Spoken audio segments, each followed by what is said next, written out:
Good morning students. UP police के exam की date भी फाइनल हो चुकी है और आप सभी स्टूडेंट उसके लिए बहुत क्यूरियस भी हैं क्योंकि री एग्ज़ाम है, इसलिए हिंदी का कोई भी पोर्शन छूटे ना। तो इसके लिए हम हिंदी व अन्य भारतीय भाषाओं के बारे में पढ़ेंगे कि बैक ईयर में इनसे कितने क्वेश्चंस पूछे गए हैं। इसके अलावा हम और भी आपको चैप्टर हैं जहाँ से ज़्यादा क्वेश्चन पूछे जाते हैं, उनको आपके लिए लेकर आए हैं। चलिए शुरुआत करते हैं। पहला चैप्टर, करीब 5 चैप्टर से हिंदी में ज़्यादा क्वेश्चन पूछे जाते हैं, तो वही हम आपको कराएंगे क्योंकि टू द पॉइंट कराना है, समय इतना है नहीं। तो पहला चैप्टर हमारा हिंदी व अन्य भारतीय भाषाएं। इसका जो पहला क्वेश्चन है वो है, हिंदी भाषा किस लिपि में लिखी जाती है। ये पेड क्वेश्चन है और ये कई बार पूछा गया है, ज़्यादातर एग्जाम्स में आता है, तो हमें ये क्लियर होना चाहिए और ज़रूरी नहीं है कि क्वेश्चन इसी हिसाब से आए। तो इसके समरी पढ़ लेते हैं जिससे पता चल जाए। तो हम सब जानते हैं कि देवनागरी लिपि में लिखी जाती है, बट फिर भी थोड़ी और अवेयरनेस होती है तो हमें जानकारी हो जाती है। अगला क्वेश्चन पूछा जा सकता है कि देवनागरी लिपि किस भाषा की विकसित लिपि है। तो हमें पता होना चाहिए कि ब्राह्मी लिपि की है। और पंजाबी भाषा किस लिपि में लिखी जाती है, गुरमुखी लिपि में। ठीक है, अगला क्वेश्चन देखते हैं, भारत के किस प्रांत में कोंकणी भाषा बोली जाती है। तो कोंकणी भाषा का हमें पता होना चाहिए, ये महाराष्ट्र में बोली जाती है, महाराष्ट्र के भी दक्षिण भाग में और कर्नाटक के उत्तर भाग में, तथा गोवा की राज्य भाषा है। तो हमें इसे कोंकणी से 3 फैक्ट पता चलते हैं। एक तो महाराष्ट्र में बोली जाती है साउथ में, दूसरा कर्नाटक के नॉर्थ में, और तीसरा ये पता चलता है कि गोवा की ये राजभाषा है। ठीक है, अगला क्वेश्चन है आपके लिए कि भारत में हिंदी के बाद सर्वाधिक बोली जाने वाली भाषा कौन सी है। तो इसमें ऑप्शन में नहीं दिया गया है, इसलिए हम एक बार कंफर्म कर लेते हैं समरी को कि 2011 की जनगणना के अनुसार मराठी भाषा तेलुगु को पीछे छोड़कर तीसरे नंबर पर बोली जाने वाली भाषा बन गई थी। तो इस प्रकार भारत में सर्वाधिक बोली जाने वाली भाषाओं का जो क्रम है वो है हिंदी, बांग्ला, मराठी, तेलुगु। तो इसमें हमें बांग्ला दी नहीं गई है, तो हम ऑप्शन इसमें नहीं लगाएंगे, बट हाँ, अगर बांग्ला नहीं दी गई है तो कोशिश करते हैं कि मराठी दी गई हो तो उस पर टिक करें। अगला क्वेश्चन है, हिंदी को राजभाषा का दर्जा मिला। तो हम सब जानते हैं कि 14 सितंबर 1949 को हिंदी को राजभाषा का दर्जा मिला था। ठीक है, बिल्कुल हलवा क्वेश्चन है, आप लोग करेंगे 102 बार, तुरंत आपको याद हो जाएगा। तो संवैधानिक रूप से राजभाषा घोषित किया गया था इसको, इसलिए प्रतिवर्ष 14 सितंबर हिंदी दिवस के रूप में मनाया जाता है। अगला क्वेश्चन है आपका, Hindi fill in the blanks भाषा की उत्तराधिकारिणी है। तो हमें ये पता होना चाहिए हिंदी जो है वो किस भाषा की उत्तराधिकारिणी है। तो संस्कृत भाषा की, क्योंकि सबसे पुरानी संस्कृत भाषा है जो कि वैदिक आर्य टाइम से चली आ रही है, बाकी सारी भाषाएं एक दूसरे से उगी हुई हैं। देखते हैं, संस्कृत के बाद में फिर पाली आई थी, फिर प्राकृतिक आई थी, तो ऐसे करके फिर अपभ्रंश अपहट से गुजरती हुई प्राचीन हिंदी और प्रारंभिक हिंदी, ये इसका क्रम है। एक बार नोट कर लें इसे, चाहे तो याद कर लें। हिंदी का विकास क्रम लिखा हुआ है, संस्कृत, पाली, प्राकृतिक, अपभ्रंश, अपहट, प्राचीन हिंदी, प्रारंभिक हिंदी। होप कि आप लोग को समझ आ रहा हो। अगला क्वेश्चन है आपका, संसार की प्रमुख भाषाओं में हिंदी का स्थान कौन सा है। तो हम सब जानते हैं कि हिंदी बहुत ही प्राचीन भाषा है और बहुत जगह बोली जाती है, तो लगभग दूसरा स्थान प्राप्त है इसको भारत में। 3000 भाषाओं में से एक है। आकृति या रूप से आधार पर हिंदी वियोगात्मक या विशिष्ट भाषा है। भाषा परिवार के आधार पर हिंदी बहुरूपीय परिवार की भाषा है तथा संसार की प्रमुख भाषाओं में हिंदी का द्वितीय स्थान है। ध्यातव्य है कि पहला स्थान चीनी भाषा को मिला है। तो हमें ये पता है कि पहला स्थान चीनी का है और दूसरा किसका है, हिंदी का। अगला देखते हैं, बांगरू भाषा ज़्यादातर कौन से राज्य में बोली जाती है। तो बांगरू भाषा हरियाणवी में बोली जाती है और इसका दूसरा नाम हरियाणवी भी है, तो ये हरियाणा राज्य में बोली जाती है। ठीक है, इसका आकार है बहुला उपवर्ग बोली है। अगला है आपका क्वेश्चन, भाषा के क्षेत्रीय रूप को क्या कहा जाता है। तो हम जानते हैं कि भाषा के जो क्षेत्रीय रूप होता है उसे बोली बोला जाता है, क्योंकि बोली और भाषा में डिफरेंस होता है थोड़ा सा। तो देखते हैं ज़रा, इस पर एक लाइन भी है, कोटे काफ़ी फेमस कोट है ये, कि कोस कोस पर बदले पानी, 5 कोस पर बदले पानी।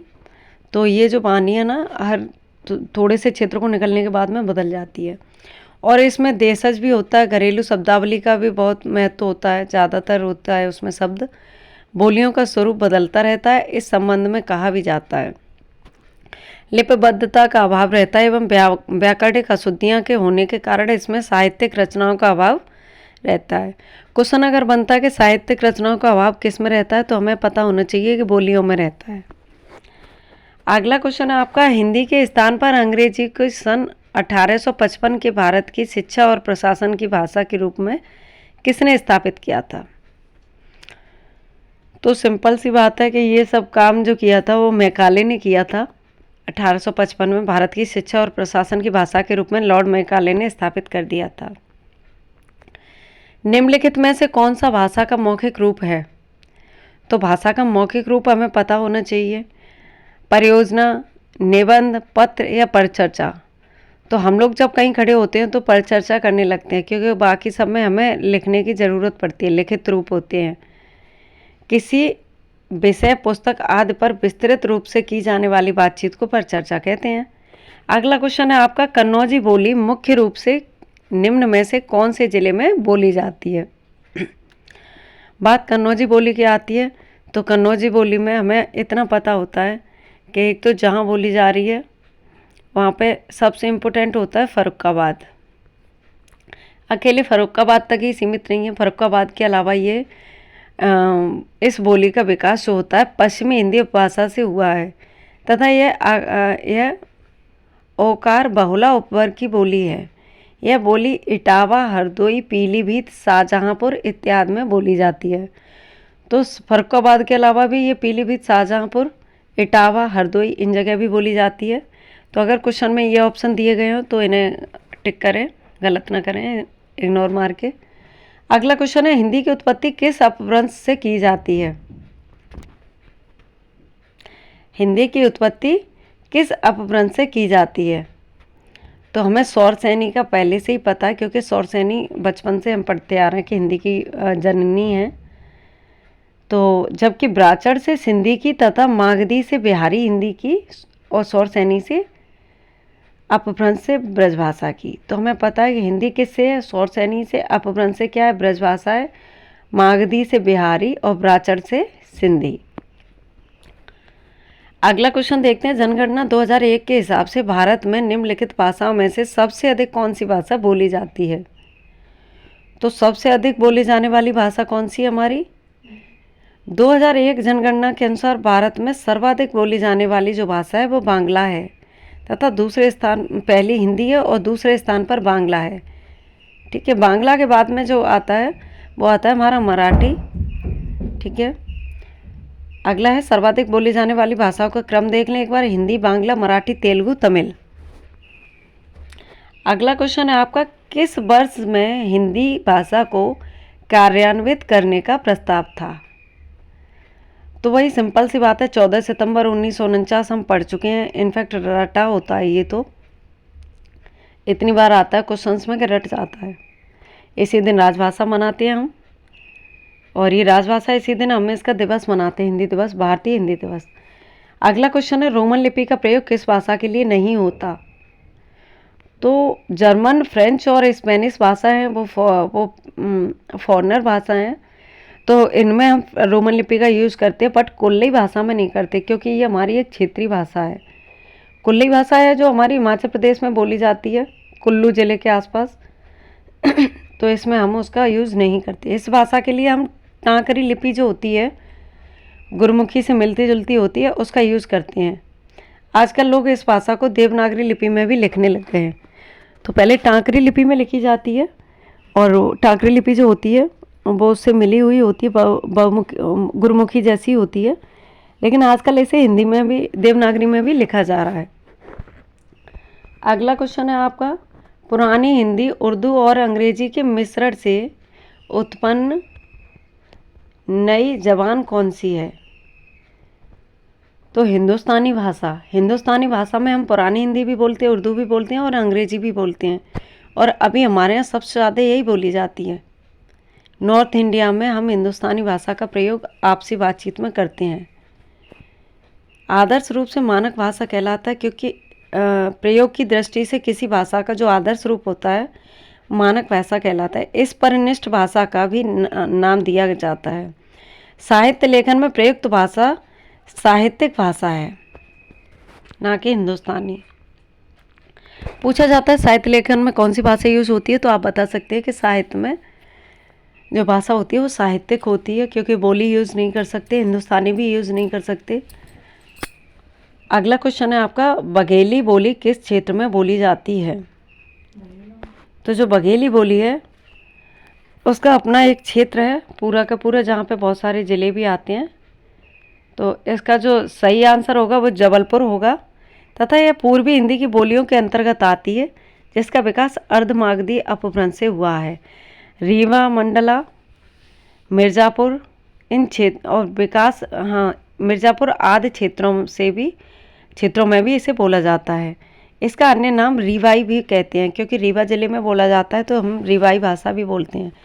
क्वेश्चन घूम के आ सकता है कि रीवाई भाषा किस भाषा को बोला जाता है, किस बोली को बोला जाता है, तो आप बता सकते हैं कि बघेली को। अगला क्वेश्चन है, इसमें से कौन सी बोली मध्य प्रदेश की प्रमुख बोलियों में से नहीं है? तो बांगरू नहीं हो सकती, क्योंकि बांगरू हमारी हरियाणा में बोली जाती है, तो ये क्वेश्चन हम पहले भी कर चुके हैं। बाकी जो मालवी और मालवी के अलावा निमाड़ी, बुंदेलखंडी, ये मध्य प्रदेश की प्रमुख बोलियां हैं। अधिकांश जनसंख्या इसमें बुंदेलखंडी बोलती है। अगला क्वेश्चन है, रागड़ी बोली कहाँ बोली जाती है? तो रागड़ी जो होती है वो हरियाणा में ही बोली जाती है, और इसमें इनके लोकगीत होते हैं जिन्हें रागड़ी नाम से ही जाना जाता है। तो ये क्वेश्चन भी आप गलत नहीं करेंगे। और इसके अलावा ये राजस्थान में भी बोली जाती है, क्योंकि दक्षिण पूर्वी भाग में, राजस्थान के दक्षिणी पूर्वी भाग में ये भाषा बोली जाती है। अगला क्वेश्चन है, हिंदी भारत की कौन सी भाषा है? तो राजभाषा है हिंदी भारत की, ये हमें पता है, इसलिए हम इससे थोड़ी सी अवेयरनेस और लेते हैं कि 14 सितंबर 1949 को स्वीकार किया गया था। भाग 17 संविधान के भाग 17 आर्टिकल 343 के क्लॉज 1 में भारतीय संघ की राजभाषा हिंदी को देवनागरी लिपि में लिखा जाएगा, ऐसा मेंशन है। अगला क्वेश्चन है आपका कि भाषा लिखने के लिए प्रयुक्त चिन्हों की व्यवस्थित रूप को क्या कहते हैं? अरे भाई, लिपि जो हम पढ़ते हैं लिपि वही तो है जिसमें हम चिन्ह लिखते हैं, क्योंकि पंजाबी में अगर हम काका लिखते हैं तो उसमें चिन्ह अलग होते हैं, शब्द वही रहेगा, काका ही रहेगा, अर्थ उसका काका रहेगा। उसी तरह से हम लिपि जो होती है उसमें चिन्ह बदल देते हैं। तो इसमें हम देखते हैं कि लिपि है, हमें इसका आंसर पता चल गया है। चलिए आगे देखते हैं। अगला क्वेश्चन है, हथौड़ी बोली। हथौड़ी बोली राजस्थान में बोली जाती है, मध्य पूर्वी क्षेत्र में बोली जाती है राजस्थान के में। यह राजस्थान के कोटा, बूंदी, शाहपुर तथा उदयपुर जिलों में बोली जाती है। राजस्थान में बोली जाने वाली अन्य बोलियां भी हैं, मारवाड़ी, मेवाती, मालवी और जयपुरी। तो इसके अलावा हथौड़ी के अलावा क्या क्या? मारवाड़ी, मेवाती, मालवी, जयपुरी। अगला क्वेश्चन देखते हैं हम कि दिए गए विकल्पों में से द्रविड़ परिवार की भाषा कौन सी है? द्रविड़ हम जानते हैं कि साउथ का एरिया होता है, उसमें द्रविड़ शैली यूज होती है, द्रविड़ लैंग्वेज यूज होती है। तो बांग्ला साउथ में नहीं आता, असम साउथ में नहीं आता और उड़ीसा भी साउथ में नहीं आता, इसलिए इन सबको छोड़ के जो कन्नड़ है वो साउथ की भाषा मानी जाती है। और ये सभी क्वेश्चंस यूपीएसआई या यूपी पुलिस में पूछे गए हैं, तो आप लोग को यहाँ पे साफ साफ दिख भी रहा होगा। इसका जो समरी है वो एक बार देख लें।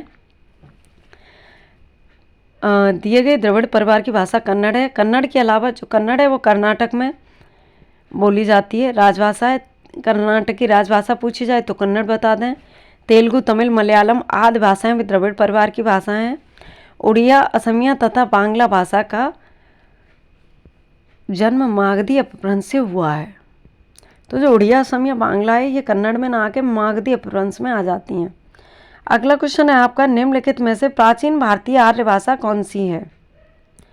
तो प्राचीन भारतीय आर्य भाषा को देखते हैं तो वैदिक संस्कृति प्राचीन भारतीय आर्य भाषा है, क्योंकि आर्यंस अपने साथ संस्कृति भाषा लेकर आए थे।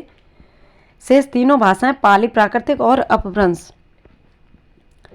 तीनों भाषाएं इसकी परवर्ती अर्थात मध्यकालीन भारतीय आर्य भाषा के अंतर्गत आती हैं।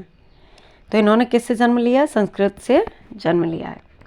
अगला क्वेश्चन है, मथुरा, आगरा, धौलपुर, ग्वालियर निम्नलिखित में से कौन सी बोली बोली जाती है? तो अगर हमें आगरा, धौलपुर या ग्वालियर के बारे में नहीं पता है, बट मथुरा का सबको पता रहता है कि ब्रजभाषा होती है, तो हम आराम से टिक कर सकते हैं कि ब्रजभाषा आगरा, धौलपुर, ग्वालियर, मथुरा चारों में बोली जाती है। बाकी जो कौरवी होती है वो मेरठ, मुजफ्फरनगर, सहारनपुर, दिल्ली, गाजियाबाद, रामपुर, बिजनौर आदि में कौरवी भाषा बोली जाती है, इसे ही खड़ी बोली बोलते हैं। और अवधी जो होती है, अवधी अयोध्या, जौनपुर, इलाहाबाद, लखीमपुर खीरी, उन्नाव, सीतापुर, फैजाबाद आदि में बोली जाती है। बात करें बांगरू भाषा की या हरियाणवी भाषा की, तो हमें पता है कि हरियाणवी और बांगरू भाषा कहाँ बोली जा रही है? हरियाणा में। अगला क्वेश्चन है आपका, राजस्थान में अनेक बोलियां बोली जाती हैं। बाकी में बोलियां शब्द क्या है? स्त्रीलिंग, पुल्लिंग, बोली या भाषा? तो बोलियां जो है वो स्त्रीलिंग है और ये यूपीएसआई में आया था 2017 में। दिल्ली का मानक रूप किस भाषा से विकसित हुआ है? तो जो दिल्ली का मानक रूप है, हिंदी का जो मानक रूप है वो हमारी किस भाषा से आया बेटा? खड़ी बोली से विकसित हुआ है। इसका प्रयोग शिक्षा, प्रशासनिक क्षेत्र व कार्यकारी कार्यों में किया जाता है। अगला क्वेश्चन है, लौकिक संस्कृति खालिस्तान है और खालिस्तान अपभ्रंश हिंदी का भाषा का उचित विकास क्रम रिक्त स्थान के उचित विकल्प में भरें। तो लौकिक संस्कृति पाली और प्राकृतिक अपभ्रंश हिंदी भाषा का उचित विकास क्रम है।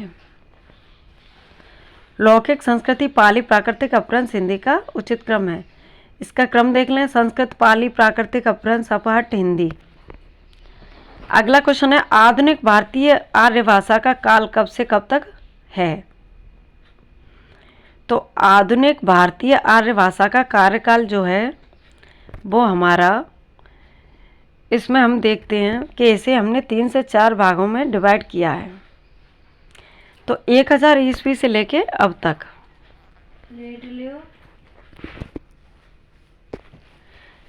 आधुनिक भारतीय आर्य भाषा का कार्यकाल 1000 से लेकर अब तक है। तो भारतीय आर्य भाषा का इतिहास 3 कालों में बांटा गया है।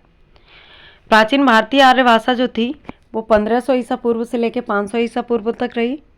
मध्यकालीन आर्य भाषा 500 ईसा पूर्व से 1000 ईस्वी तक, और आधुनिक 1000 से लेकर आज तक। हिंदी का विकास प्रदान करने वाली भाषा कौन सी है? तो अपभ्रंश भाषा है जिससे हिंदी का विकास हुआ है। इस क्रम में आप लोग देखें और याद रखें। अगला है ब्राह्मी। ब्राह्मी से किस लिपि की उत्पत्ति हुई है? तो ब्राह्मी से देवनागरी लिपि की उत्पत्ति हुई है। यह एक आरक्षक लिपि है जो बाएं से दाएं लिखी जाती है। पंजाबी भाषा की लिपि गुरमुखी लिपि कहलाती है।